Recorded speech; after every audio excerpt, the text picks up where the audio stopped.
नमस्कार दर्शकों, मैं हूं सोनिया और आप देख रहे हैं कार्यक्रम आध्यात्मिक ज्ञान चर्चा। तो आइए शुरुआत करते हैं कार्यक्रम की और जानते हैं आर्य समाज प्रमुख के विचार। श्री सुरेंद्र कुमार जी, जो कि वैदिक लेखक एवं प्रवक्ता हैं, साथ ही साथ जो कि गवर्नमेंट पीजी कॉलेज गुड़गांव के प्रिंसिपल भी रह चुके हैं। और हमारे साथ मौजूद हैं श्री धर्मपाल आर्य जी, जो कि आर्य नेता हैं और दिल्ली आर्य प्रतिनिधि सभा के वरिष्ठ उप प्रधान हैं। यदि हम बात करें संत रामपाल दास जी की, जिनके बहुत से आरोप हमारे दर्शक देखते हैं, जो कि स्वामी दयानंद की जो किताब जो लिखी गई है उसके ऊपर उन्होंने बहुत से ऐसे आरोप प्रत्यारोप करे हैं। जैसे कि संत रामपाल दास जी कहते हैं कि स्वामी दयानंद ईश्वर को निराकार मानते हैं और ये उनकी सोच गलत है। स्वामी दयानंद ने अपनी सोच को मेंटेन करने के लिए वेद मंत्रों के अर्थों को घुमा फिरा कर उनका अनर्थ किया है। साथ ही उनका ऊट पटांग अर्थ किया है, जैसे कि यजुर्वेद के मंत्र अग्ने तनु असि का अर्थ अग्नि अर्थात परमात्मा सशरीर है। इसको स्वामी दयानंद ने अनर्थ करके यज्ञ अग्नि का शरीरवत कर दिया है। साथ ही स्वामी दयानंद ने ऋग्वेद भाष्य में लिखा है कि जहाँ कहीं अग्नि शब्द आए वहाँ इसका अर्थ परमात्मा होता है। इसी प्रकार सत्यार्थ प्रकाश में भी अनेक स्थानों पर अग्नि का अर्थ ईश्वर ही किया है। इस विषय में सर मैं आपसे जानना चाहूँगी, आप ये क्या कहना चाहेंगे और हमारे दर्शकों को इस बारे में थोड़ी जानकारी दें। बंदी छोड़ भक्ति मुक्ति आश्रम बरवाला, जिला हिसार, हरियाणा के संचालक संत रामपाल दास की समस्या यह है कि वे शास्त्रीय परंपरा के व्यक्ति नहीं रहे। इसी कारण उनको शास्त्रीय नियमों की जानकारी नहीं है। उन्होंने विधिवत गुरु चरणों में बैठकर शास्त्रों का अध्ययन भी नहीं किया। वेद वेदांग आदि शास्त्रों का अध्ययन करने के कारण वे वेदांगों के मर्म को, वास्तविक रहस्य को नहीं समझ पा रहे हैं।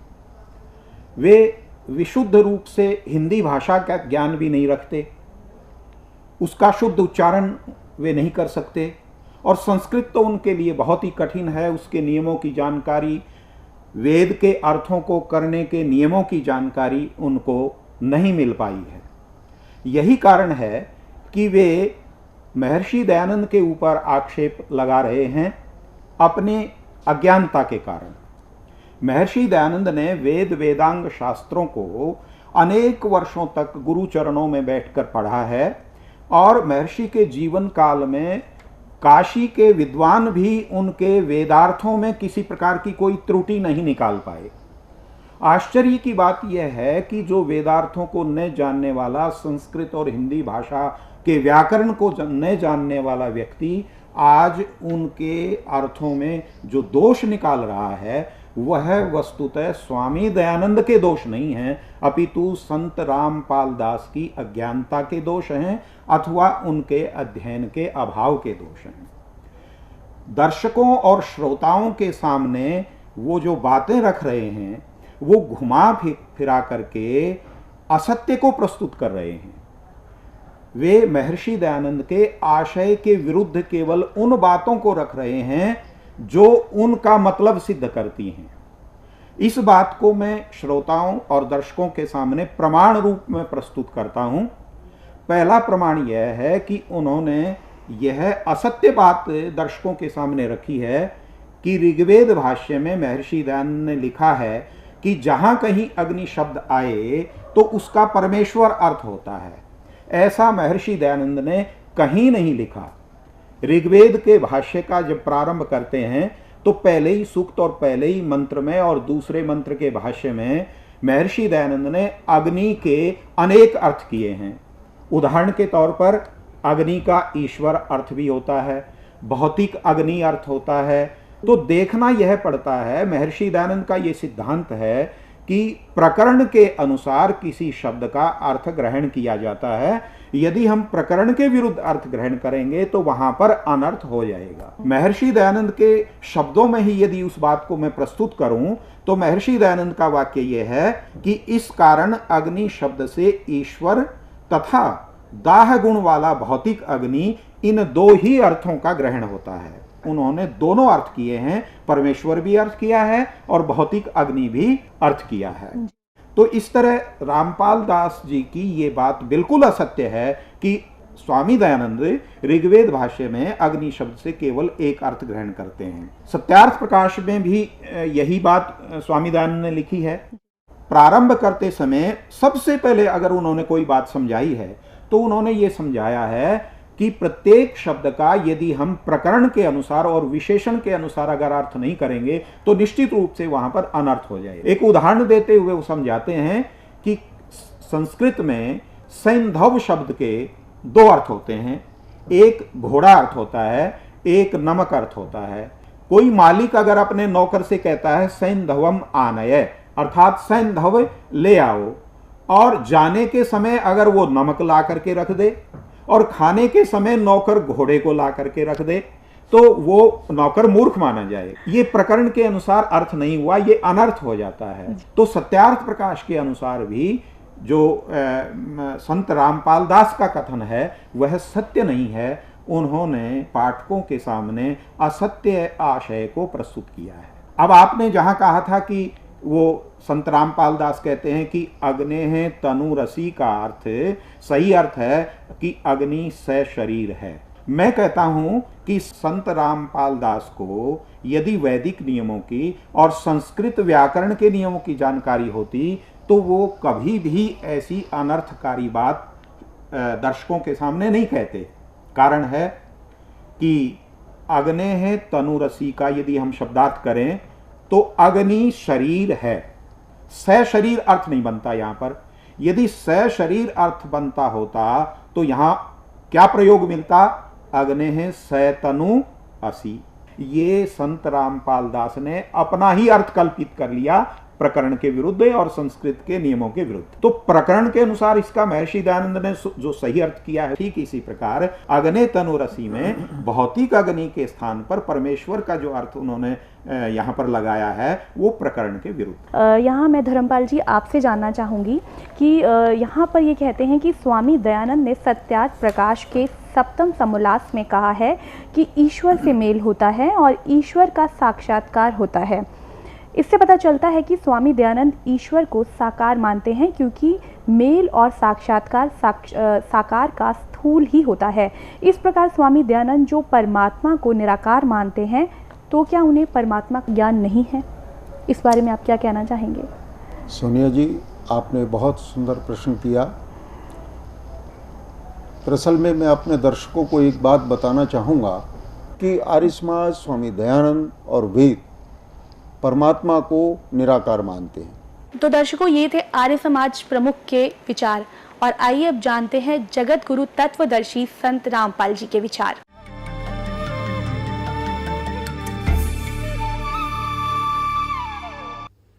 महाराज जी, परमात्मा साकार है या निराकार है? परमात्मा सर्वव्यापक है या एक स्थान पर रहता है? आप जी के क्या विचार हैं? परमात्मा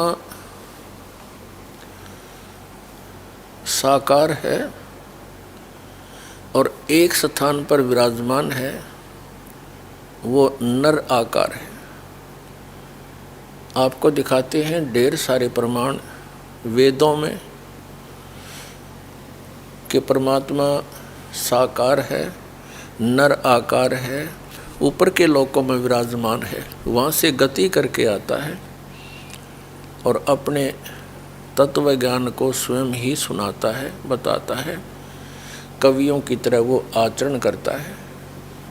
जो ये कहते हैं कि परमात्मा निराकार है और वेदों में निराकार लिखा है, उन्होंने वेदों का कैक है भी पता नहीं। और महर्षि दयानंद पूर्ण रूप से अज्ञानी थे, उनको वेदों का कैक है भी ज्ञान नहीं था। आपके सामने अब ढेर सारे प्रमाण प्रस्तुत करते हैं। पुण्यात्माओं, ये दयानंद के चेले कहते हैं रामपाल ने ना तो संस्कृत आती, ना वो विशुद्ध रूप से उच्चारण कर पाता। अरे भले आदमियों, जैसे कोई बालक है, छोटा सा बच्चा तोतला बोलता हो तो माँ उसकी सारी भाषा समझती है। भी केव चाव है, दूध मांगे है कि रोटी मांगे है, रोटी कहेगा तो भी माँ समझ जाएगी रोटी मांगे है। हाँ, दूध दू करेगा तो भी समझेगी दूध मांगे है। तो नो समझ लो दास उस परमात्मा का बालक है और मेरा परमात्मा मेरी सारी भाषा समझता है। और इन आचार्यों ने और इन विद्वानों ने, दयानंद के चेलिया ने सारी उम्र खोदी गछामी गछामी करता ने। और ये दयानंद के चेले नो कहे रामपाल ने वैदिक रीति से वेद नहीं पढ़े, ये दयानंद ने तुमने पढ़ रखे वेद काट दी टाट, ज्ञान भर दिया, कख भी नहीं पता इन लोगों को। और सबसे बड़ी खुशी तो ये मनानी चाहिए, इनको कुछ अकल आनी चाहिए जो विरोध कर रहे हैं दास का, कि ये कहते हैं रामपाल ने संस्कृत नहीं आती और ये सारे ग्रंथ खोल के दर दिए। तो यही दिमाग से काम ले लो, हु इज रामपाल, ये दास उस परमात्मा का।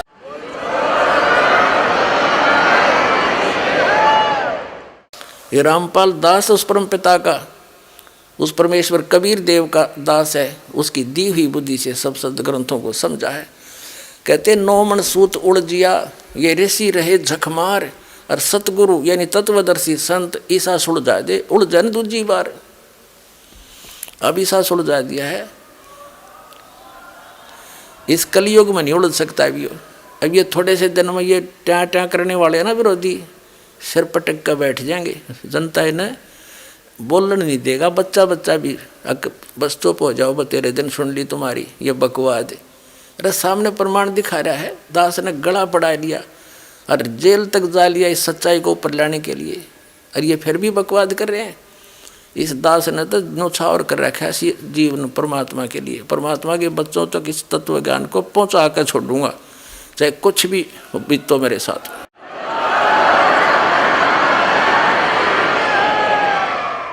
गदर मचा रखे नकली संतों आचार्यों शंकराचार्यों ने, दुनिया डबो दी। इतने अनमोल जीवन को नाश करें, इनको पता नहीं कि इतना कीमती जीवन है इनका।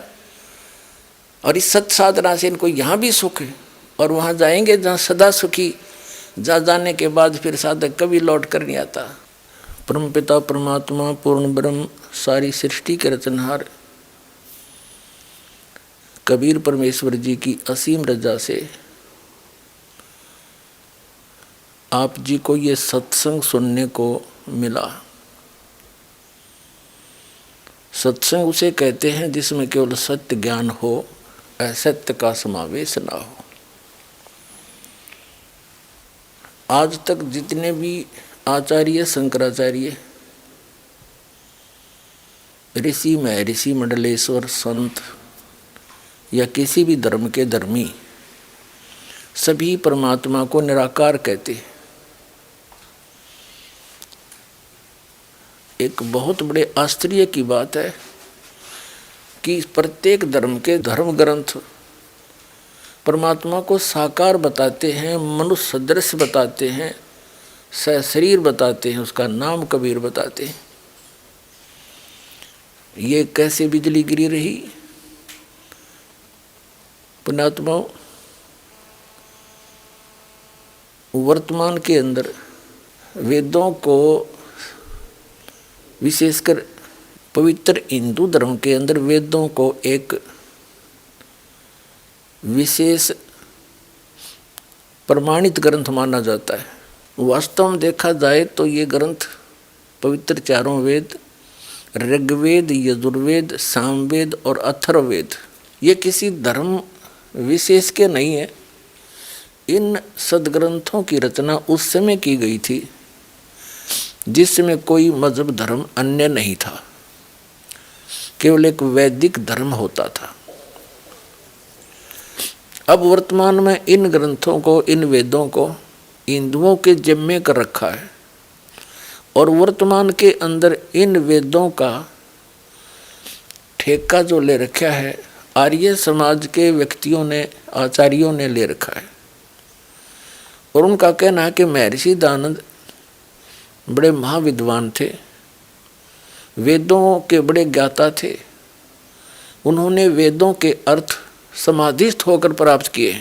यदि महर्षि दयानंद वेदों के ज्ञाता होते तो परमात्मा को निराकार नहीं बताते। सत्यार्थ प्रकाश के अंदर वो परमात्मा को निराकार बताते हैं और वो ये भी नहीं मानते कि परमात्मा कहीं एक स्थान पर विराजमान है, जबकि वेदों के अंदर ढेर सारे प्रमाण है कि परमात्मा मनुष्य सदृश है। ऊपर ध्रुवलोक के तीसरे पृष्ठ पर ऊपर के लोकों के सरोपरी रहता है, वहाँ से गति करके आता, चलकर अच्छी आत्माओं को मिलता है, उनको तत्व ज्ञान प्रचार करता है। अब वेदों के अंदर आपको ढेर सारे प्रमाण दिखा दिए और दिखाते हैं। यजुर्वेद अध्याय नंबर 1 का मंत्र नंबर 15 और यजुर्वेद अध्याय नंबर 5 का मंत्र नंबर 1 और यजुर्वेद अध्याय नंबर 5 का मंत्र नंबर 8, इनमें अग्नि शब्द है और उसमें लिखा कि अग्नि अनुरसी। महर्षि दानंद ने ऋग्वेद भाष्य में प्रथम मंडल के प्रथम ही मंत्र में एक व्याख्यान किया है कि जहाँ पर अग्नि शब्द हो वेद में और परमात्मा का विवेचन हो, उसमें अग्नि और अग्नि का अर्थ मुख्य तौर पर परमात्मा होता है। अपने आत्माओं, अग्नि माने आग, अग्नि माने आग, ये तो आम आदमी जानता है। और इन धर्म ग्रंथों के सदग्रंथों के अंदर गूढ़ रहस्यों को ऋषि महर्षि ही बताते हैं कि उनके विशेष अर्थ भी होते हैं। तो महर्षि दानंद ने स्पष्ट कहा है कि परमात्मा के मुख्य नामों में से ओम और अग्नि आदि ये मुख्य तौर पर परमात्मा का ही ग्रहण होता है। और ये दानंद के चेले जो हैं, महर्षि दानंद के अज्ञान के ऊपर लिपा पोती करने की कुचेष्टा कर रहे हैं। अब ये भूल गए हैं कि 100 वर्ष पुराना भारत नहीं है। आज हम बहुत अच्छी तरह समझ सकते हैं इन ग्रंथों को। दास ने ये नहीं कहा कि वेद में महर्षि दानंद ने केवल अग्नि माने परमात्मा ही कहा है, नहीं। मुख्य तौर पर महर्षि दानंद जी कहते हैं अग्नि आदि शब्दों के अर्थ परमात्मा ही करना चाहिए। अग्नि माने आग तो आम आदमी बता दे तो ये लिपा पोती करें, कोई झूठ बोले। और देखिएगा ये ऋग्वेद प्रथम मंडल है।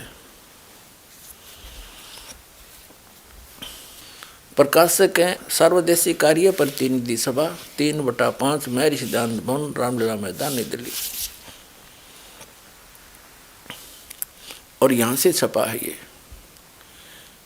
मुद्रक है सम्राट प्रिंटर्स एंड बाइंडर्स,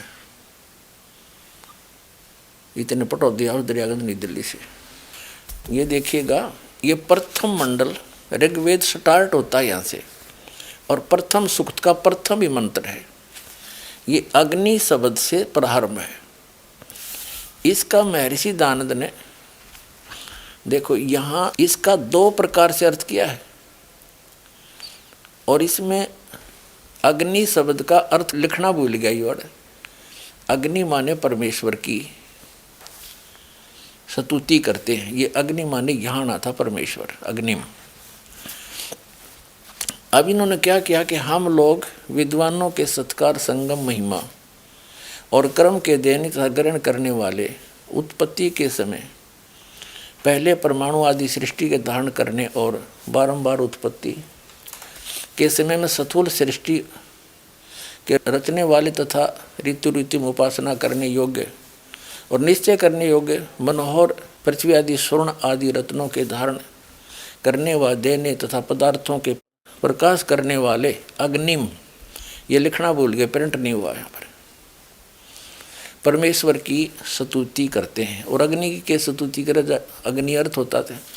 अब इसका दूसरी तरफ से ये किया है, ये वही यज्ञस्य पुरोहितम होताराम रतन धातम ऋत्वजम ईले और देवम, ये पूरा इसका इतना ही अर्थ है। ये इतने अक्षर हैं। इसको या करके फिर यहाँ किया उपकार के लिए यज्ञस्य दोबारा कर दिया इसी का।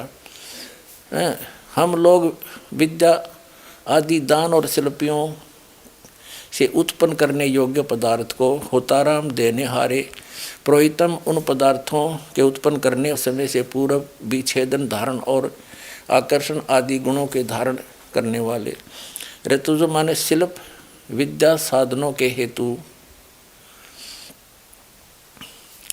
अच्छे प्रकार स्वर्ण आदि रत्नों के धारण करने हारे युद्ध आदिक में काल युक्त शस्त्रों से विजय करने हारे भौतिक अग्नि। यहाँ इस अग्निम का अर्थ इसने यहाँ अग्नि, यहाँ ब्रैकेट लिखना भूल गए हो, अग्नि की बारंबार इच्छा करते हैं।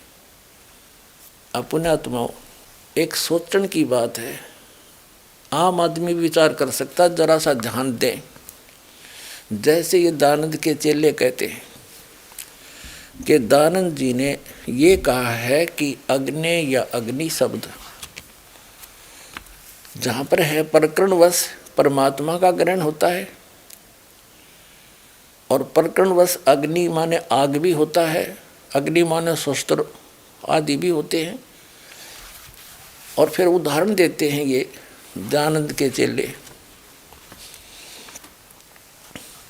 कि जैसे महर्षि दानंद ने स्पष्ट किया है कि सेंधव माने घोड़ा भी होता है, नमक भी होता है। यदि कोई अपने नौकर से खाना खाते समय और कहे सेंधो आमनाए, तो उस समय यदि घोड़ा लाकर खड़ा कर दे तो वो नौकर मूर्ख कहलाता है।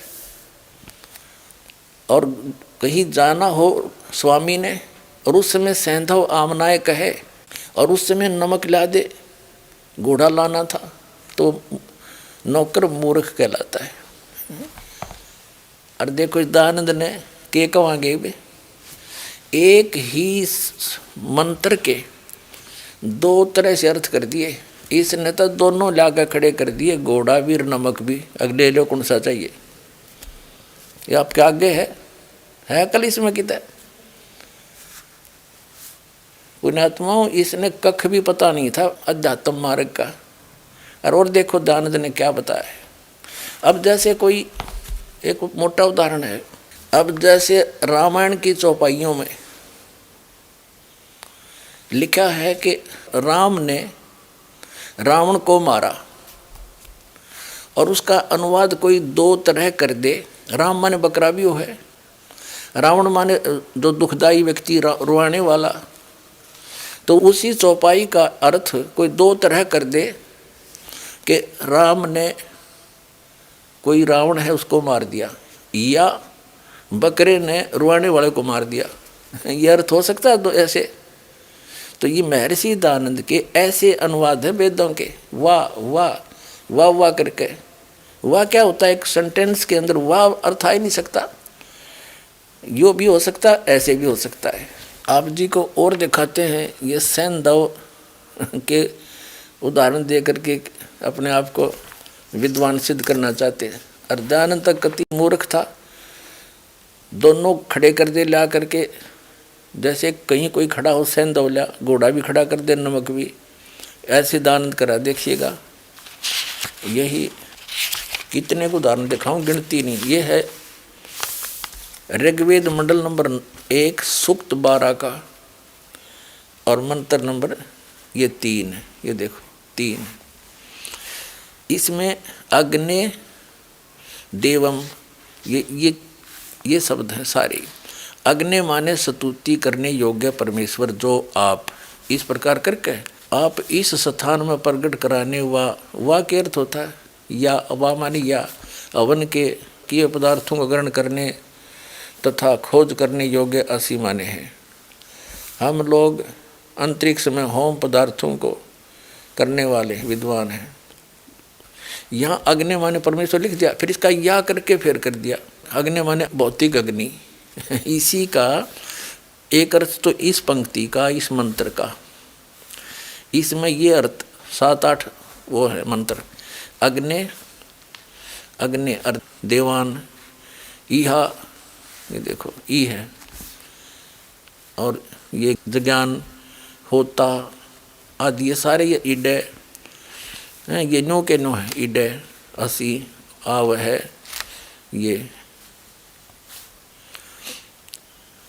ये आव है, ये सारे, ये फिर ऐसे ही हुए, ये होता अग्नि हैं, और ये जगानम वरकत बहिर से, और वह आव है इड्डे देवान ई है न असी होता।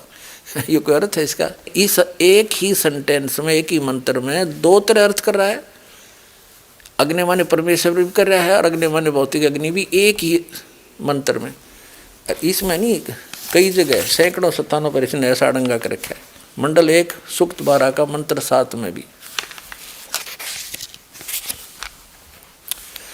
इसमें कव्यम अग्निम ये शब्द है, तो इसने यहाँ लिखा है अग्निम सर्वज्ञ ईश्वर है, अग्निम। अच्छा, फिर या करके कर दिया अग्निम भौतिक अग्नि है। वाह रे वाह। राम ने रावण मारा और बकरे ने रोहान वाला मारा, उसका दो तरह अर्थ हो सकता है, एक जगह नहीं। ये देखो अब 8वें भी ने अड़ंगा कर रखे है, ये 8वां 12वें का ऋग्वेद मंडल नंबर 1 सूक्त 12 का मंत्र 8 में अग्नि, ये अग्नि शब्द है इसमें।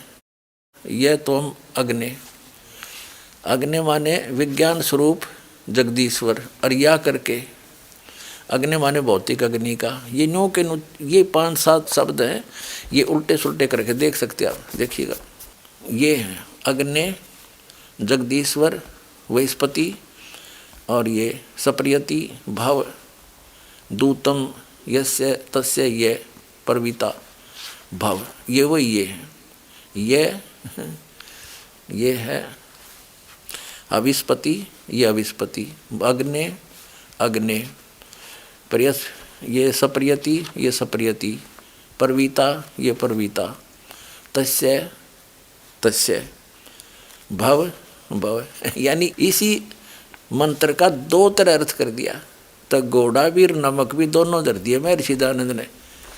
तुम्हारी यह पली भी फेल होगी। पुण्यात्माओं, इन लोगों ने कसम खा रखी है झूठ बोलने की, इन झूठ बोलने का कति प्रण कर रखा, प्रतिज्ञा कर रखी। अरे आँखें देख कर मूर्ख बनाना चाहते हमारे को, गई वो बातें भूल जाओ। एक नहीं सैकड़ों जगह पर बना कर रखा है, 13 में भी ऐसे कर रखा है, सैकड़ों जगह पर। अपने आत्माओं, अब देखिएगा, यही ऋग्वेद मंडल नंबर 1 सूक्त नंबर 1 और मंत्र 1 अग्निम इले, और इसको भी दो तरह से कर रखा है यहीं पर। ये देख ले, वही मंत्र वही है सारे के सारे। यज्ञस्य यज्ञस्य था, और पुरोहितम होताराम होताराम, ये पुरोहितम ये होताराम ये होताराम, ऋत्वजम ऋत्वजम, रतन धातम ये रतन धातम, देवम ये देवम, और ये इले या इले। अग्नि शब्द अड़े भी लिखना भूल गया, शर्मा गया कि तय, और इसमें भी लिखना भूल गया। यहाँ लिखना था अग्निम, ये अग्निम शब्द यहाँ लिखना था और एक यहाँ लिखना था। यहाँ तो परमेश्वर कर दिया और यहाँ भौतिक अग्नि कर दिया, और आगे फिर डिफाइन किया इसने। दो तरह आकर एक वेद मंत्र कोई बालकों का लेख नहीं है, किसी डूम बाट का लिखा हुआ नहीं, गॉड गिवन ज्ञान है। ये महर्षि दयानंद भी मानता है। तो गॉड गिवन ज्ञान का या का क्या मतलब है? अब किसी ने यहाँ बरवाला से जाना हो दिल्ली, और उसने कह दिया दिल्ली जा या सरसा जा, कोई बात हुई? दिल्ली जाना दिल्ली ही बताना पड़ेगा उसको। ऐसे थे महर्षि दयानंद। अब देखो, इन्होंने खुद आगे डिफाइन किया है अग्नि के विषय में। यहाँ अग्नि शब्द के दो अर्थ करने प्रमाण हैं। इस ऋग्वेद के मंत्र से यह जाना जाता है एक सदब्रह्म के इंद्र आदि अनेक नाम हैं।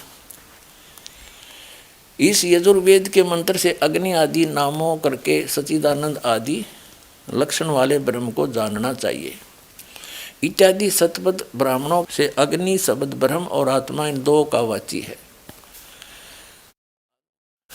इस प्रमाण में अग्नि शब्द से प्रजा शब्द करके भौतिक और प्रजापति शब्द से ईश्वर का ग्रहण होता है। इस प्रमाण से सत्याचरण के नियमों से जो यथावत पालन करता है सो ही व्रत का आता है। इस व्रत का पति परमेश्वर है। इस ऋग्वेद के प्रमाण से ज्ञान वाले तथा सर्वज्ञ प्रकाश करने वाले विशेषण से अग्नि शब्द करके ईश्वर का ग्रहण होता है। अब पुण्यात्माओं, अग्नि माने आग तक किसी ने पूछ लो वो बता देगा। ये एक विशेष स्टेटमेंट दी है ऋषि ने, और महर्षि दयानंद ने अन्यों का भी प्रमाण दिया है कि उस मनु ने भी उस मंत्र में ऐसे अग्नि माने परमात्मा, उसमें अग्नि माने परमात्मा, अग्नि माने परमेश्वर। और इसी प्रकार महर्षि दयानंद ने, ये देखिएगा, इसी ऋग्वेद मंडल नंबर 1 सूक्त नंबर 1 के मंत्र नंबर इस 2 में, मंत्र नंबर 2 में अग्नि माने परमेश्वर,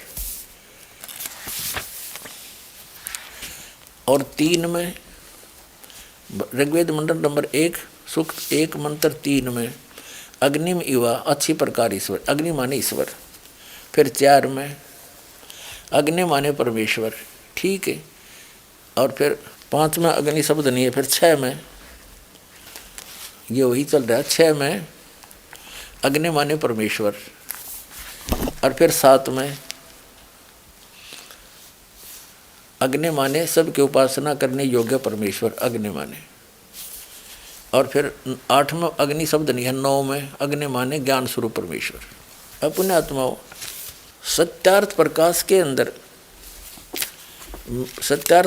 अंदर महर्षि दयानंद ने विशेष रूप से कहा है कि जहाँ अग्नि शब्द है तो वेदों में मुख्य तौर से परमात्मा का ग्रहण होता है। देखिएगा, ये सत्यार्थ प्रकाश है,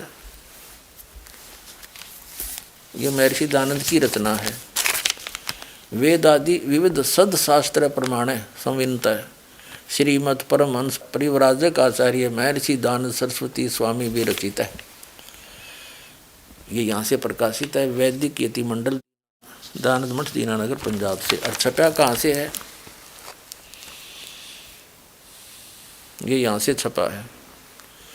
मुद्रक है आचार्य प्रिंटिंग प्रेस, दयानंद मठ, गोहाना मार्ग, रोहतक से।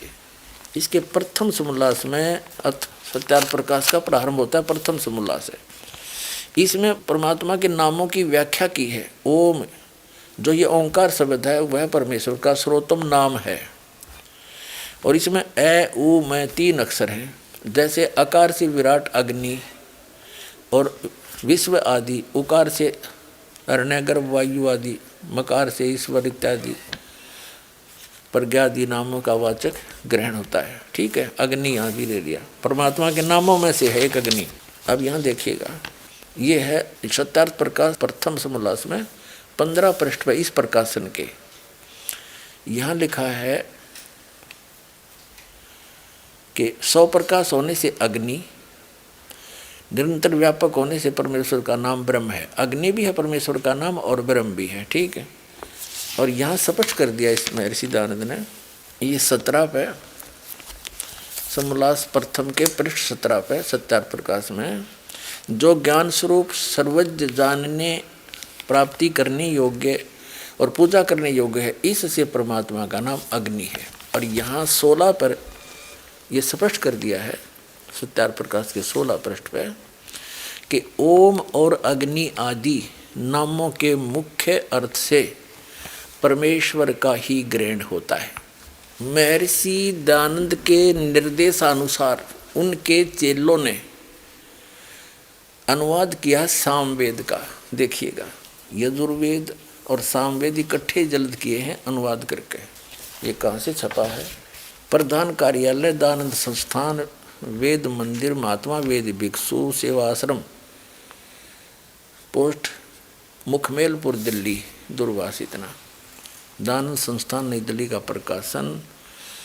और प्रकाशक हैं पंडिता राकेश रानी, अध्यक्ष दयानंद संस्थान, 2286 आर्य समाज मार्ग, करोल बाग, नई दिल्ली।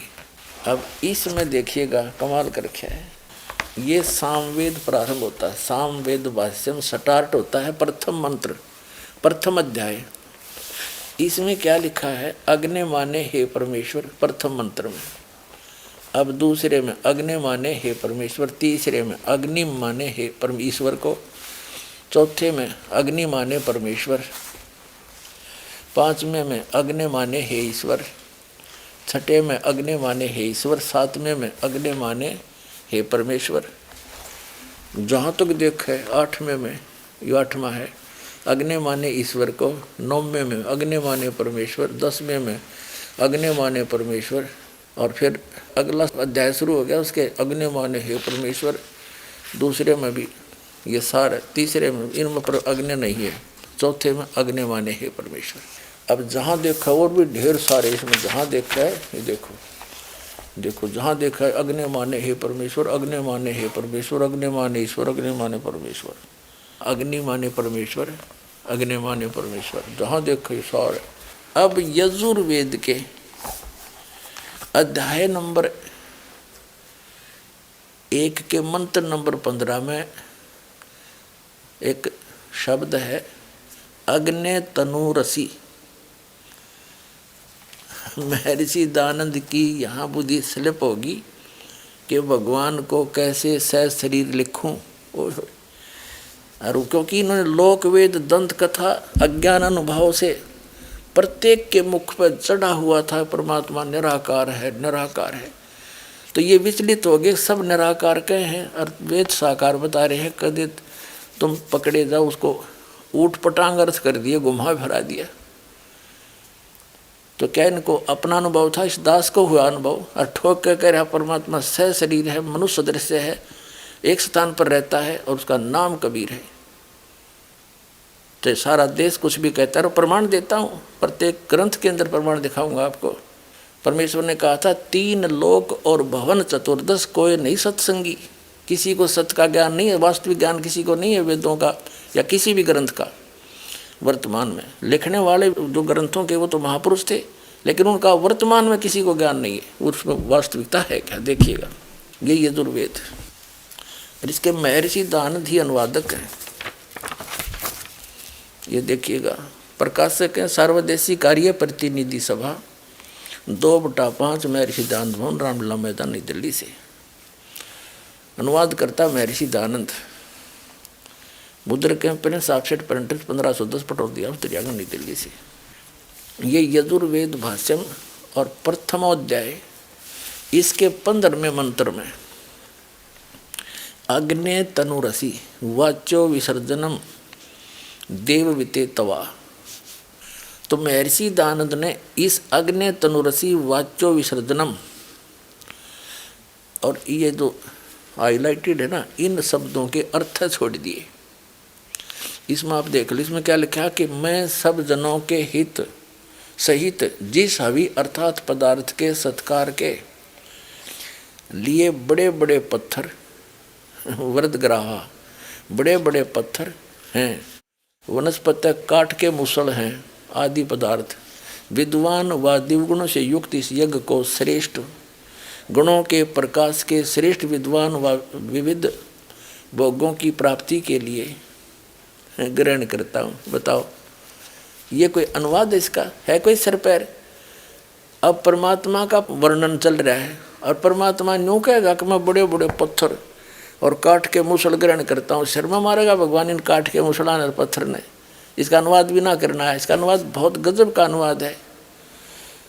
परमात्मा शरीर है और वो आकर ही स्वयं अपना ज्ञान स्वयं देता है, और उस ज्ञान को त्याग देने से, उनके द्वारा बताएगी भक्ति विधि के त्याग देने से वर्द ग्रावा, ग्रावा माने बादल भी होते हैं, उन्हीं वाली बात है। एक शब्द के अर्थ मंत्र होता। तो उस परमेश्वर ने स्वयं आकर बताया कि जैसे सूरज के आगे बदरा, ऐसे कर्म छयारे और प्रेम की पवन करे चित मंजन, फिर झलके तेज न्यारे। एक सत साधना ना करने से, शास्त्र अनुकूल साधना ना करने से हमारी आत्मा के अंतःकरण में ये पाप कर्मों के बादल छा गए, और सत भक्ति परमात्मा बताए अनुसार जो सत भक्ति करते हैं उनसे वो बादल हट जाते हैं, फिर परमात्मा दिखाई देता है, वो हमारे अज्ञान हट जाता है, पाप कर्मों की छाया हट जाती है।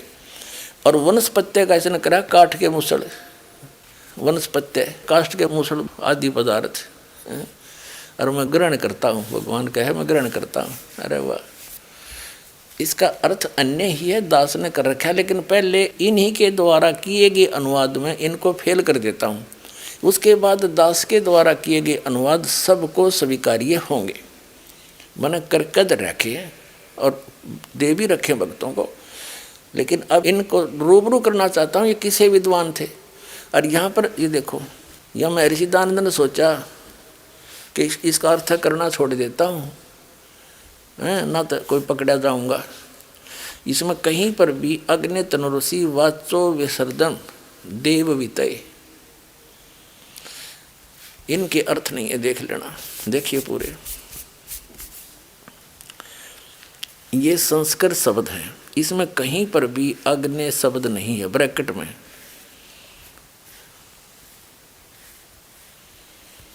इसमें कहीं पर भी अग्नि तनुरसी कितने ब्रैकेट में नहीं है। तो यहाँ दयानंद जी गोल मोल कर गए, किसने पता चलेगा। फिर आगे फिर पा गया 5वें अध्याय के और प्रथम ही मंत्र में, ये 5वां अध्याय है यजुर्वेद का, और इसके प्रथम मंत्र में अग्नि तनुरसी विष्णवे तवा सोमस्य तनुरसी, इसमें इकट्ठा ही 2 बार है। अग्नि माने परमेश्वर, ये 100 जगह लिख चुके हैं। तनु माने ये शरीर मानते, ये देखिए इन महर्षि दयानंद का अनुवाद देखिए। ओए होए, हे मनुष्यों तुम लोग जैसे मैं जो हवि अग्नि, इस अग्नि का यहाँ देख के अड़ंगा कर दिया अर्थ का। बिजली आदि प्रसिद्ध रूप अग्नि के शरीर के समान है। बता, तनु माने शरीर के समान है, उसको यज्ञ आदि के लिए स्वीकार करता हूँ। कोई बात है। हे मनुष्यों तुम लोग, मनुष्य और लोग 2 होते हैं। जहाँ आदमी की बुद्धि फेल हो जाती है जब ऐसे एंडमेंट बोलता है, हे मनुष्यों तुम लोग, सीधा कहता है हे मनुष्यों आप, हे मनुष्यों तुम लोग जैसे मैं जो हवि अग्नि बिजली प्रसिद्ध रूप के शरीर के समान है। कोई बात है। इसका सीधा सा अर्थ बना है अग्नि तनुरसी, परमेश्वर सह शरीर है। तवा माने उस, सोमस्य माने अमर पुरुष का, विष्णवे माने सबके धारण पोषण करने के लिए भी, तनु माने शरीर, असी माने है उस परमात्मा। और वो देखो इसमें लिखा है विष्णवे तवा अतिथ्य, अतिथम असी, वो परमात्मा यहाँ कुछ दिन अतिथि रूप में आता है, जैसे उन महापुरुषों को मिलते हैं और फिर यथार्थ ज्ञान देते हैं। तो उसलिए उनका एक वो भी शरीर है, और एक वहाँ पर जो स्थायी रूप में रहते हैं तेजो में शरीर है, वो तेजो में शरीर है। तो यहाँ दयानंद जी ने गोल मोल कर दिया। यहाँ लिखना चाहिए था अग्नि तनुरसी परमात्मा सह शरीर है। और जैसे दयानंद के चेले कहते हैं ना, अगर यहाँ पर ये लिखना होता तो ऐसे लिखा होता इसमें अग्नि सह तनु असी, तब हम मानते कि परमात्मा सह शरीर है। और दयानंद के अनुवाद ने देख लो इसका क्या रखा अग्नि का तनु का। देखिए ये 5वें अध्याय का प्रथम मंत्र, ये वाला अग्नि तनु, इसने क्या लिखा है, हे मनुष्यों तुम लोग जैसे मैं हवि, अग्नि माने बिजली प्रसिद्ध रूप। यदि इन दयानंद के चेलों की माने के व्याकरण अनुसार वो अर्थ नहीं बनता तो दयानंद ने कैसे लिख दिया शरीर के समान है, या तो फिर लिखना चाहिए था तनुवत, शरीर के समान, शरीर के तुल्य। तो ये कैसे अर्थ कर दिया। तो इसमें महर्षि दयानंद ने ये समस्या हल कर रखी है। कैसे दिखाते हैं पुण्यात्मा। वास्तविकता ये है कि इस दयानंद के अज्ञान को ये आचार्य कहने वाले और विद्वान को, एक संस्कृत पढ़ने से कोई विद्वान हो सकता, शास्त्री तो हो जाएगा, लेकिन वेदों को कैसे जान सकते हैं। गुरु बिन काहु न पाया ज्ञाना, जो थोथा भुस चढ़े मूढ़ किसाना। गुरु बिन वेद पढ़े जो प्राणी, समझन सौर रहे अज्ञानी। ये सारे अज्ञानी थे महर्षि दयानंद समेत। जिस भी धर्म ग्रंथ को कोई समझ नहीं सका उसको परमात्मा निराकार बताते हैं, वो पूर्ण रूप से अज्ञानी है। अब दयानंद ने खुद कह रखा है कि वेद के अर्थों को समझने के लिए व्याकरण अड़ान की जरूरत नहीं। वेद का व्याख्यान अपने ही सत्र पर 100 प्रमाणित है। और इसने ऋग्वेद आदि भाष्य भूमिका में भी लिखा है कि वेद को समझने के लिए व्याकरण को विशेष मायने नहीं रखती। व्याकरण तो ऋषियों ने बनाई है, निघट्टू वगैरह ऋषियों कृत हैं, इन्होंने वेदों को समझने के लिए बनाया है। बाकी भाषा पहले है और व्याकरण सेकंड। देखिएगा सत्यार प्रकाश, देखो महर्षि दयानंद के इस पोज ने देख कर आदमी ओहो कुर्बान हो जाए इसके ऊपर, बड़ा महापुरुष होगा, पहुंच गया भगवान के पास। अरे किसा पहुंचा था देखियो, ये वही सत्यार्थ प्रकाश है। यजुर्वेद रख दिया हमने ही। और ये है मुद्रिक आचार्य प्रिंटिंग प्रेस, दानंद मठ गोहाना मार्ग रोहतक से छपा है। ये देखिएगा तृतीय समोल्लास और इसके पृष्ठ नंबर 64 पे महर्षि सिद्धांत कहते हैं कि जैसे ऋग यजु साम और अथर्व चारों वेद ईश्वर कृत हैं, वैसे ऐत्रेय सतपथ साम और गोपथ चारों ब्राह्मण शिक्षा कल्प व्याकरण निघट्टू निरुक्त छंद और ज्योतिष 6 वेदों के अंग मीमांसादि 6 शास्त्र वेदों के उपांग आयुर्वेद धनुर्वेद गंधर्वेद अथर्ववेद ये 4 वेदों के उपवेद इत्यादि सब ऋषि मुनि के किए ग्रंथ हैं। इनमें जो जो वेद विरुद्ध प्रतीत हो उसको छोड़ देना, क्योंकि वेद ईश्वरकृत होने से निर्भ्रांत हैं, सबतः प्रमाण है। अर्थात वेद का प्रमाण वेदाधीन है। वेद की विशेष व्याख्या ऋग्वेद आदि भाष्य भूमिका में देख लीजिए। इनकी एक पुस्तक और है दयानंद जी की, और इस ग्रंथ में भी आगे लिखेंगे। महर्षि दयानंद का मानना है कि वेद के अंदर जो व्याख्यान है उसमें किसी के प्रमाण की जरूरत नहीं, उसमें जो लिखा वो फाइनल है, उसमें व्याकरण विकरण की कोई आवश्यकता नहीं। व्याकरण और आदि जितने ग्रंथ हैं ये ऋषि मुनियाँ कृत हैं, और वेद का प्रमाण स्वतः वेद ही है। जैसे इन्होंने एक अड़ंगा अड़ाया है कि अग्नि 100 तनु होना चाहिए था, 100 तनु 80, तो दयानंद ने ना लिखा अग्नि। वो दयानंद जी ने जो अनुवाद किया है उसमें भी तो अग्नि तनुरसी है। ये कहता बिजलू हे हवि हे लोग हे हम एंड वेंड करके का यज्ञ के बिजली के समान शरीर के समान है। उधर अग्नि तनुरसी शरीर के समान क्यों लिख दिया? फिर उसने शरीर वत होना चाहिए था। तो वेद का अनुवाद के अंदर इन व्याकरणों के चक्कर में पड़ने की जरूरत नहीं है। ये सिद्ध हुआ कि जो ये कहते हैं कि अग्नि 100 तनु होना चाहिए था, ये इनकी अपने मन की बकवाद है, सिर्फ ज्ञान को उलझाने के लिए। पर अब ये तो बहुत दूर जा लिया, तुम्हारी तो पहुंच से बाहर की बातें हैं बच्चों। दयानंद जी कहते हैं वेद के विरुद्ध यदि किसी की भी टिप्पणी हो हमें मान्य नहीं है। ये देखिएगा चतुर्थ समोल्लास और 104 पृष्ठ पे सत्यार्थ प्रकाश के, या नीचे आ जाइए। प्रश्न किया किसी ने, क्यों जी तुम पराशर मुनि के वचन को भी नहीं मानते? महर्षि दयानंद उत्तर देते हैं, चाहे किसी का वचन हो परंतु वेद विरुद्ध होने से नहीं मानते। बस बात खत्म हुई। अब जो वेद के विरुद्ध है वो हम भी नहीं मानते। और दयानंद के सारे व्याख्यान वेद विरुद्ध है, पूरे सत्यार्थ प्रकाश में टोटली वेद विरुद्ध ज्ञान है। इसी यजुर्वेद में अब हमने सत्यार्थ प्रकाश रख दिया, यजुर्वेद उठा लिया। ये महर्षि दयानंद करता है, ये सार्वदेशिक कार्य प्रतिनिधि सभा इसका छापा हुआ है, महर्षि दयानंद ने इसका अनुवाद किया है, ये यहाँ से छपा है। अब हमने ये देखो, ये है 5वां अध्याय। जैसे हमने यजुर्वेद का प्रथम मंत्र देखा, अग्नि तनुरसी विष्णुत्वा सोम से तनुरसी है। परमात्मा सहशरीर है और उस पर सबके पालन पोषण करने के लिए भी सोमस्य माने अमर पुरुष का, तनु माने शरीर, असी माने। जैसे महर्षि दयानंद इसी ये देखिएगा 5वें अध्याय के महर्षि दयानंद ने 35वें मंत्र में सोम माने ऐश्वर्य देने वाले जगदीश्वर, सोम माने जगदीश्वर। और फिर हम आते हैं इस 5वें के प्रथम पर, 5वें अध्याय का प्रथम मंत्र जो हम क्लियर करना चाहते हैं। अग्नि तनुरसी परमेश्वर सह शरीर है, विष्णुवे तवा सोमस्य, सोमस्य माने अमर पुरुष का, जगदीश्वर का, भगवान का, तनु माने शरीर, असी माने है। विष्णुवे माने सबकी धारण पोषण करने के लिए, तवा माने उस अमर पुरुष का, सो माने अमर पुरुष होता है, जगदीश्वर कहो जगदीश्वर का, तनु माने शरीर, असी माने है। 2 बार प्रमाण कर दिया। दानंद फेल हो गया हमारे सट्टे। अरे इसके दानंद के चेले भी इसकी लिपापोती करते हैं। अब यहाँ देखो कमाल कर दिया, ये है पंचम अध्याय और मंत्र नंबर 6 में दयानंद जी कहते हैं, इसलिए हे अग्नि वर्तपते जगदीश्वर। इन अग्नि और वर्तपते का अर्थ ने जगदीश्वर किया है। और इसमें तनु शब्द है, तनुर ऐसा।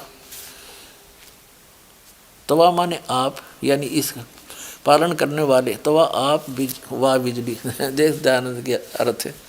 इसलिए अग्नि परमेश्वर है, वर्तपते परमेश्वर, आप वाह बिजली, आप या बिजली। कोई बात है, भगवान की तुलना बिजली से कर रहा है। भगवान या बिजली एक जैसा काम करती है। अब देखो, ये है इसी पंचम अध्याय का, 5वें अध्याय का, यजुर्वेद का ये 8वां मंत्र है। 8वां मंत्र इसमें या ते अग्ने ये सया तनुरष्टि गवरिष्ठा, ते अग्ने रज्य सया तनुरष्टि गवरिष्ठा।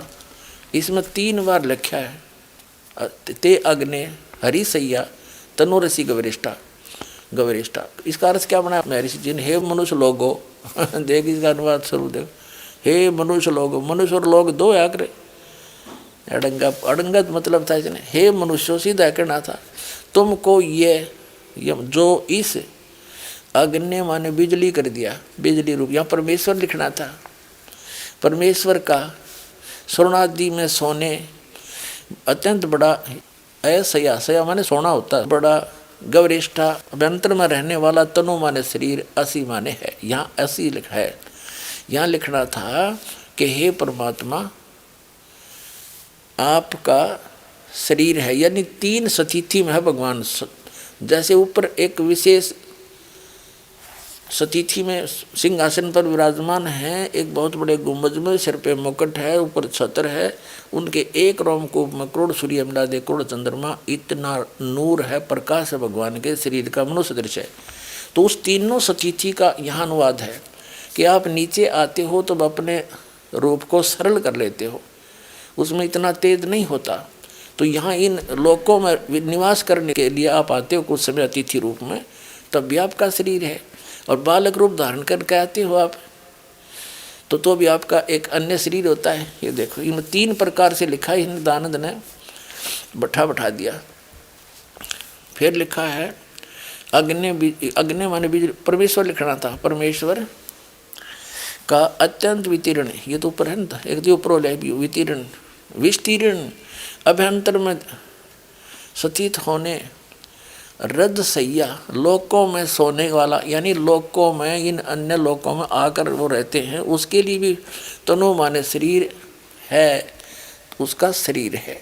फिर है उग्रम क्रूर वच कथन को नष्ट करता है। इसका भावार्थ ये है कि वो परमात्मा यथार्थ ज्ञान देता है और गलत ज्ञान का नाश करता है, ज्ञान का नाश करता है। और तीसरी बार जो लिखा था उसका अनुवाद नहीं किया इन्होंने। इस मूल संस्कृत में 8वें श्लोक में एक तनु वरिष्ठा 1, और देखो तनुर वरिष्ठा 2 और यो 3, ये इसमें 3 बार है। इसमें दयानंद ने केवल 2 बार लिखकर फिर थक गए हो। ये देखो, फिर एक वरिष्ठा, 1 बार तनु, दूसरी बार ये गवरिष्ठा, ये गवरिष्ठा तनु, और तीसरी बार कितना नहीं लिखा, बस ये एंड कर दिया इसने यहाँ पर। यो थक गया लिखता लिखता।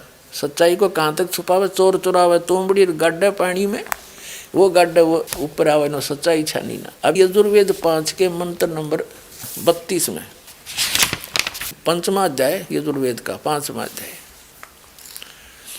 और यहाँ देखिएगा 32वां मंत्र है। 32वां मंत्र, इसमें क्या लिखा, उसी गसी और कबीर अंगारियसी। ये कबीर है, हम इसको कबीर बोले, वह बोलते हैं वह को, कबीर अंगारियसी बम्भारी अवसुरसी दुवसान सुधन्नुअसी। अब इसका अर्थ देखेंगे, हे जगदीश्वर जिस कारण आप उसी कांतिमान असी माने हैं। अंगारी माने खोटे चलन वाले जीवों के शत्रु, अग्ग माने पाप, अरी माने शत्रु, यानी पापों के नाश करने वाले हो। और यहाँ इन्होंने कबीर को ये ऐसे कर दिया, कांत प्रजय कर दिया। कांत प्रजय यह लिखना था शत्रु वाह के होता, वाह शब्द भी लगाया करे। आप शत्रु हैं या वाह मानी या होता है, या आप कांत प्रजय हैं। ये तो सीधा अर्थ है, आप कबीर अंगारी हसी बम भारी हसी, आप और कबीर हो, आप कबीर देव हैं। यहाँ कबीर देव लिखना था। जैसे अब इसी यजुर्वेद के 36वें अध्याय में महर्षि दयानंद ने प्रथम मंत्र में कि यजु शब्द है, ऋचम वाचम परपदे मनो यजु परपदे, इसका अर्थ यजु का यहाँ कर दिया बिल्कुल सही। ये लिख दिया यजु माने यजुर्वेद, बिल्कुल ठीक लिखा। यदि यहाँ कोई अन्य अर्थ कर देता तो कैसे पता लगता कि यजुर्वेद की महिमा है ये।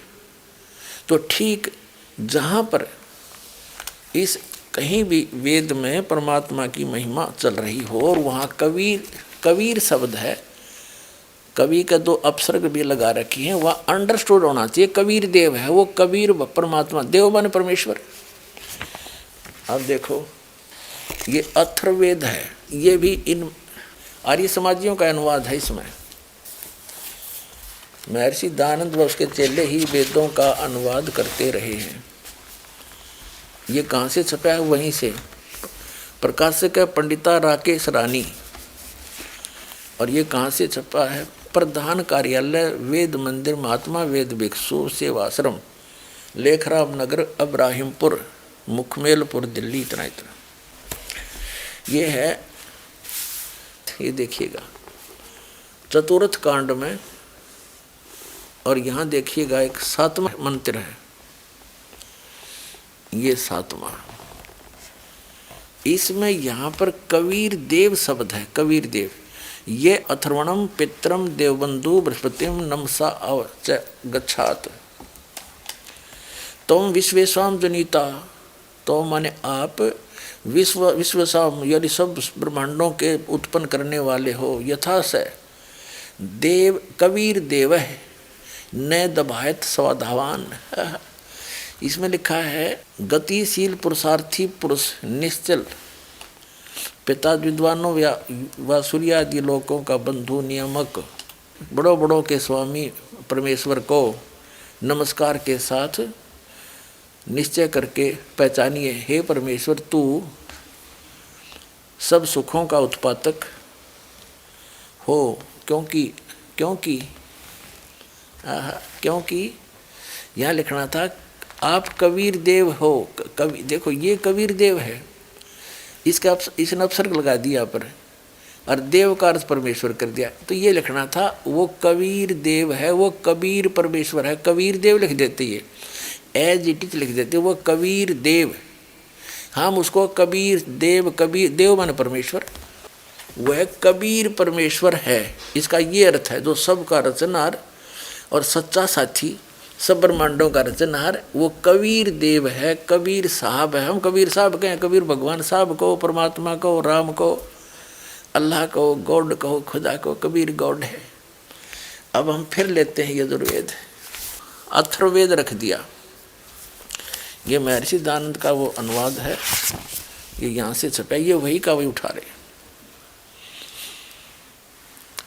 अब यहाँ से फिर हम 5वें अध्याय का, यजुर्वेद का 5वें अध्याय का, अब हम 32वां श्लोक मंत्र पढ़ रहे हैं। 32वां इसमें कबीर अंगारी असी, वो कबीर देव, कबीर साहब, कबीर परमात्मा, पाप नाशक है। बम भारी मान ये क्या लिखते हैं? हे जगदीश, जिस कारण आप कांतिमान हैं। ठीक है, यहाँ अंगारी माने पापों के शत्रु, पाप नाशक, पापों का दुश्मन, और आप कबीर देव हैं। यहाँ लिखना चाहिए था कबीर देव हैं, कबीर साहब हैं। और बम भारी बंधनों के शत्रु, बम भारी बंधनों के शत्रु, तारादि तंतुओं के विस्तार करने वाले। एक अर्थ के, एक ही शब्द के इसने 2 अर्थ कर रखे, बंधनों के शत्रु या तारादि तंतुओं के करने वाले।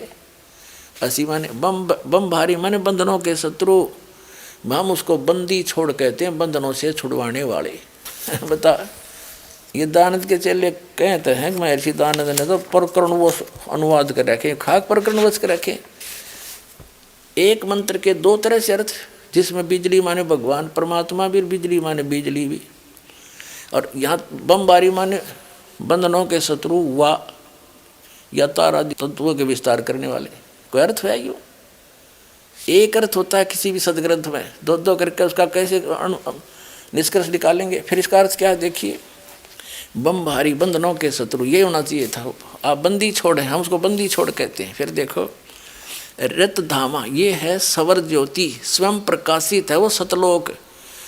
अब जैसे परमात्मा ने आकर बताया है और जिन महापुरुषों ने जाकर देखा वापस छोड़ा, कबीर परमात्मा ने, कबीर देव ने, कबीर साहब ने उनको वापस छोड़ा, उन्होंने बताया कि वहाँ सतलोक स्व प्रकाशित है, वो पृथ्वी स्वयं प्रकाशित है, जैसे हीरे चमकते हैं और उसमें परमात्मा रहते हैं। एक बहुत बड़ा गुम्मज है, उसके अंदर सिंहासन पर राजा के समान बैठे हैं मुकुट धारण करके, ऊपर छतर है परमात्मा के।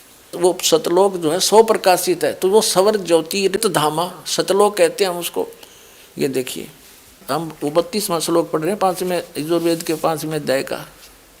सवर ज्योति स्वयं प्रकाश, सवर ज्योति माने सब प्रकाशित, ऋत धामा, ऋत माने सत्य युले खीरा है, धाम माने लोक, सत धाम युक्त है, वो सत धाम वाला है, असी माने है। अर्थ हो गया सीधा सा कि वो परमात्मा कबीर देव है, पापों का शत्रु, पापनाशक और बंदी छोड़, हम उसे बंदी छोड़ कहते हैं। और वो स्व प्रकाशित सतलोक में रहता है, वहाँ रहता है।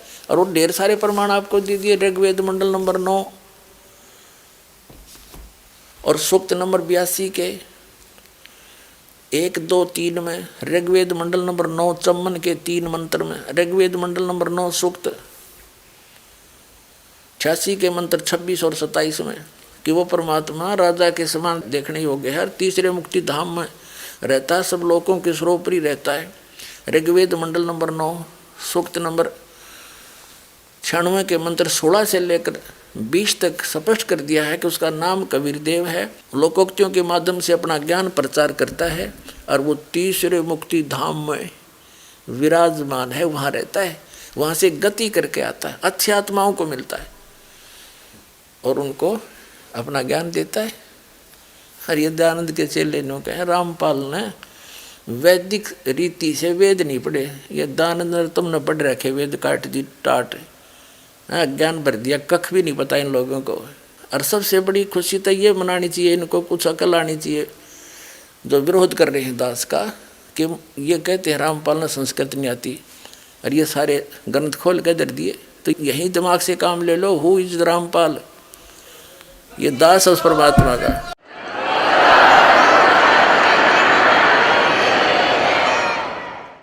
ये रामपाल दास उस परम पिता का, उस परमेश्वर कबीर देव का दास है, उसकी दी हुई बुद्धि से सब सदग्रंथों को समझा है। कहते 9 मन सूत उड़ जिया, ये ऋषि रहे झकमार, और सतगुरु यानी तत्वदर्शी संत ईसा सुलझा दे, उड़ जाए दूसरी बार, अब ईसा सुलझा दिया है, इस कलयुग में नहीं उड़ सकता अभी। अब ये थोड़े से दिन में ये ट्या ट्या करने वाले हैं ना विरोधी, सिर पटक कर बैठ जाएंगे, जनता इन्हें बोलने नहीं देगा, बच्चा बच्चा भी बस चुप हो जाओ, तेरे दिन सुन ली तुम्हारी ये बकवाद। अरे सामने प्रमाण दिखा रहा है, दास ने गला पड़ा लिया और जेल तक जा लिया इस सच्चाई को ऊपर लाने के लिए, और ये फिर भी बकवाद कर रहे हैं। इस दास ने तो न्योछावर कर रखा है जीवन परमात्मा के लिए। परमात्मा के बच्चों तक इस तत्व ज्ञान को पहुँचा कर छोड़ूंगा, चाहे कुछ भी बीतो मेरे साथ।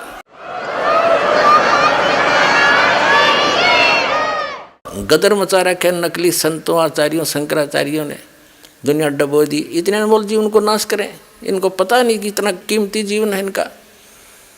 और इस सत साधना से इनको यहाँ भी सुख है और वहाँ जाएंगे जहाँ सदा सुखी, जा जाने के बाद फिर साधक कभी लौट कर नहीं आता। और ये महर्षि दयानंद भांग पिया करता, तमाकू सूंघा करता, तमाकू खाया करता, हुक्का पिया करता, चाय पिया करता, आज से 150 वर्ष पहले। और इनके अनुयायी विशेषकर जो इस आर्य समाज के अंदर कुछ पद प्राप्त हैं, जो प्रवक्ता हैं, आचार्य हैं, वो अब भी इस सत्य को आँखों देखकर भी ना स्वीकार करना चाहते हैं और न ही समाज को करने देना चाहते हैं। जिसके परिणाम स्वरूप इन्होंने क्रोथा कांड करवाया। ऐसा जालिम कर्म ज्ञान का उत्तर ज्ञान से देना चाहिए, लठों से नहीं। वो तो दुष्ट लोग होते हैं जो हिंसा करते हैं। सतलोक आश्रम क्रोथा को चारों तरफ से गिरवा दिया इन अपने अनुयायियों से, झूठ बोल के, सच्चाई से परिचित ना करवा के। और 3 दिन तक वहाँ सत्संग के लिए उपस्थित भक्तों को वो परेशानी दी, उसको याद करके कलेजा मुंह को आता है। यहाँ आश्रम के अंदर नवजात शिशु, रोगी व्यक्ति, बूढ़े बुजुर्ग आते हैं। पूर्णिमा का अवसर था, सत्संग सुनने के लिए भक्तजन आ रहे थे। कुछ आ चुके थे क्योंकि 9, 10, 11 का सत्संग था जुलाई 2006 में। तो उन दुष्ट लोगों ने आने वाले भक्तों को पीटा, बहन बेटियों के साथ बदतमीजियां की, और पुलिस वहाँ साथ खड़ी थी। क्योंकि हरियाणा का जो मुख्यमंत्री है श्री भूपेंद्र सिंह, ये भी आर्य समाजी है।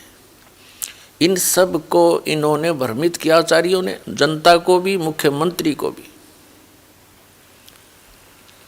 कि आश्रम के अंदर बहुत बुरा कर्म होता है। सच्चाई नहीं बताई कि दानंद के अज्ञान की खाल तार दी, उनको भ्रमित किया।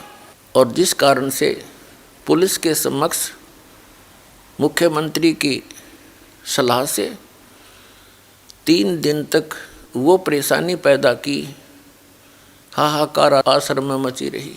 रोगियों को दवाई नहीं, बच्चों को दूध नहीं, क्योंकि बाहर से कोई भी सामग्री अंदर नहीं आने दी। और 3 दिन भूखे प्यासे भय के वातावरण में जीवन व्यतीत किया।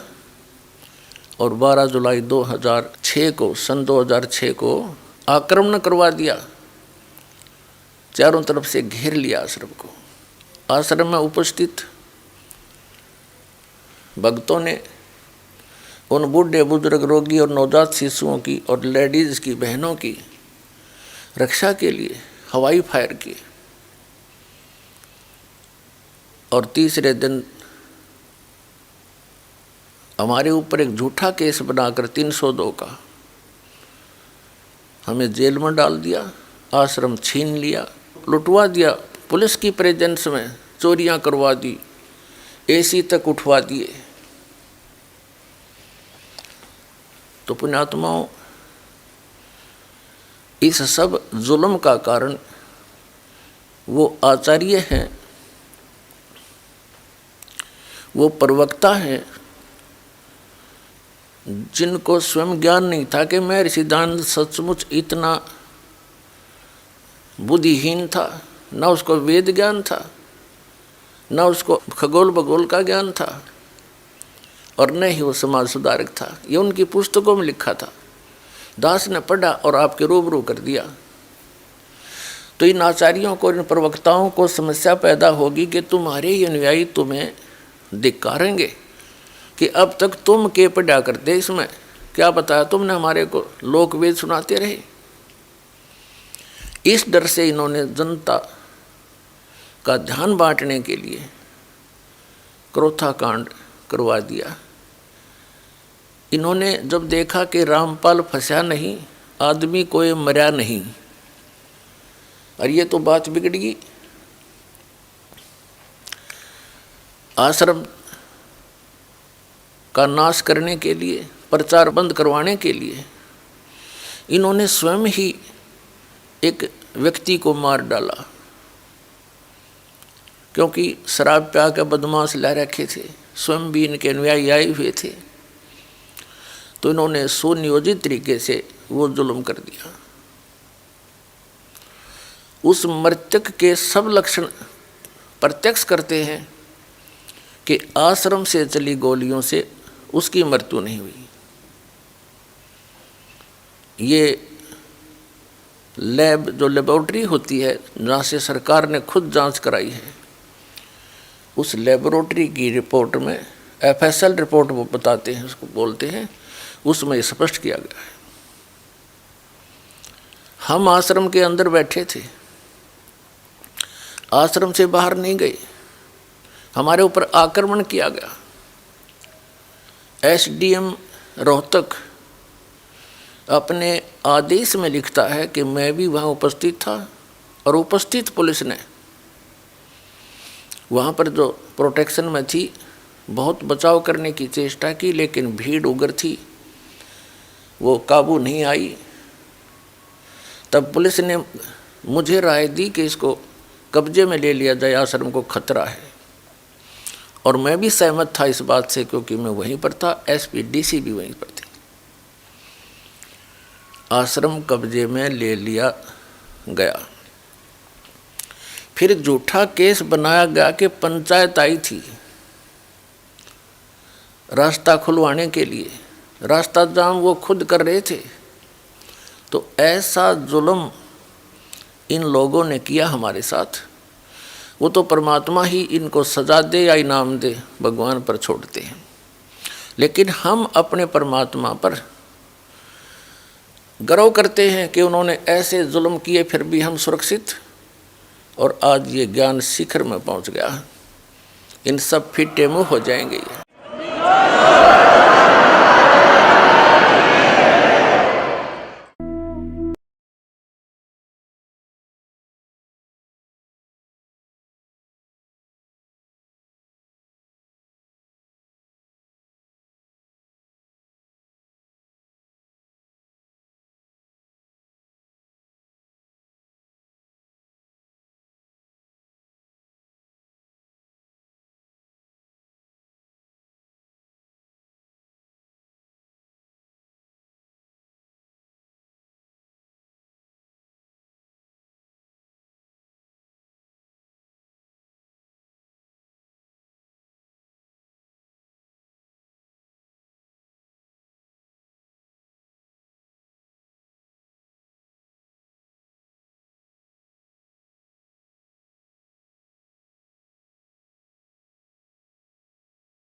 तो पुण्यात्माओं, जिन्होंने परमात्मा का सहारा लिया है वे सदा बचाव ही हुआ उनका, सुरक्षित रहे हैं। पिछले इतिहास देख लो, प्रहलाद के ऊपर कैसे जुल्म किए थे,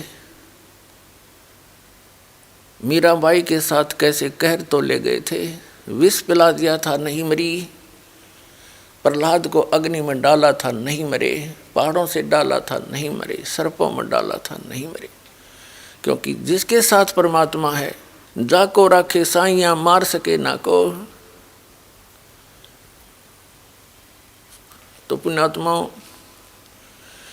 ये तो घटना सो घटी, हमें अब उसका दुख भी खत्म हो गया हमारा। क्योंकि जो उद्देश्य दास का था कि प्रचार परमात्मा का, सत प्रचार जनता तक पहुँचाए, इन अज्ञानियों का ज्ञान हटा रही है, उनको त्याग कर सतमार्ग ग्रहण कर ले।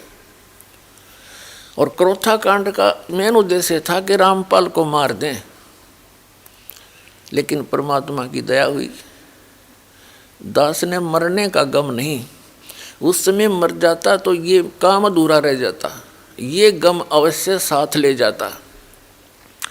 अब मेरा काम पूर्ण हो लिया, डूंडा पाड़ दिया, सबके छक्के छुड़ा दिए, अरीड के सब जोड़े खाली करके दिखा दिए।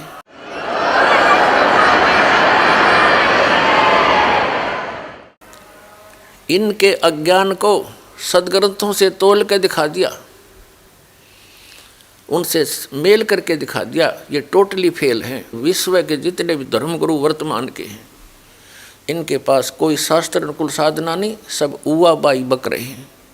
ये आपके रूबरू आध्यात्मिक ज्ञान चर्चा के द्वारा दास कर चुका है। और अभी इनको ऑनलाइन रखूँगा जब तक ये स्वयं नहीं कह देंगे अपने मुँह से कि सचमुच हमारा ज्ञान शास्त्र विरुद्ध है। जो व्यर्थ है उनके लिए भी हानिकारक है। अनुयायियों जो भगवान के बच्चों को गुमराह किए बैठे हैं, उनका जीवन नाश कर रहे हैं।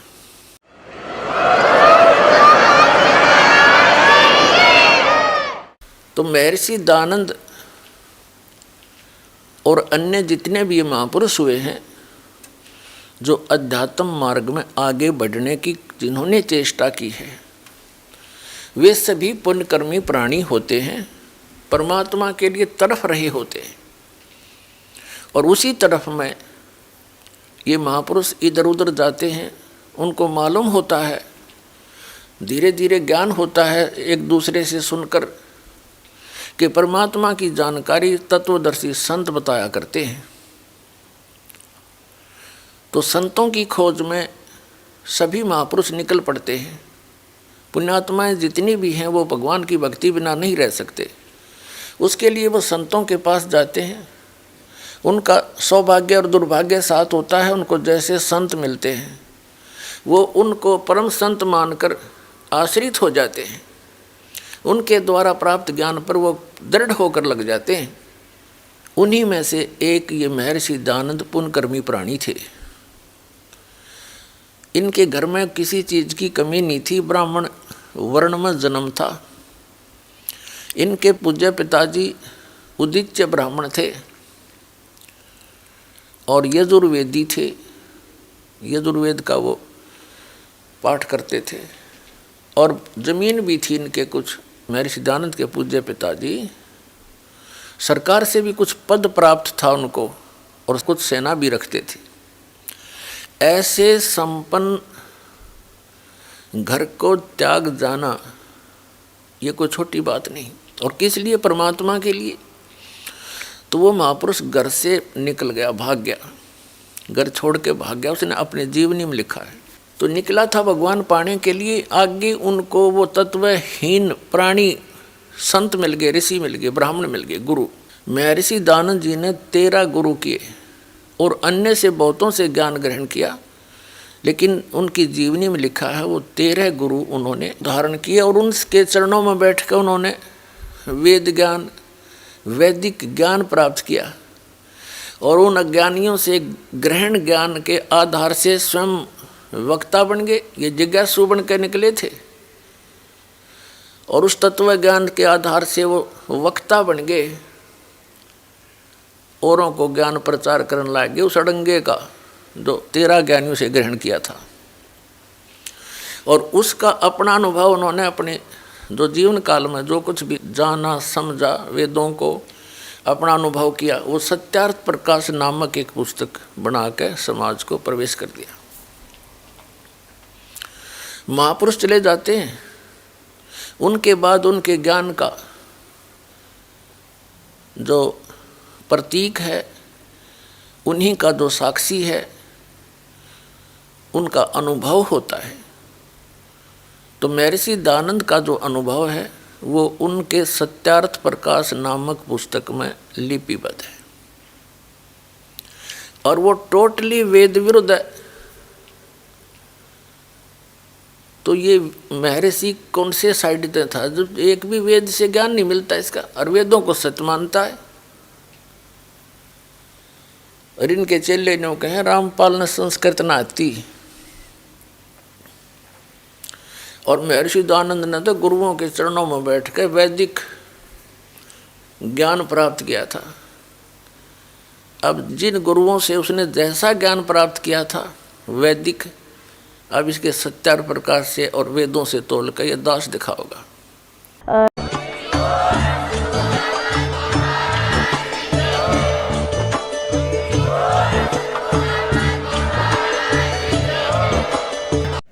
Thank you for watching video को लाइक, शेयर और चैनल को सब्सक्राइब करना ना भूलें।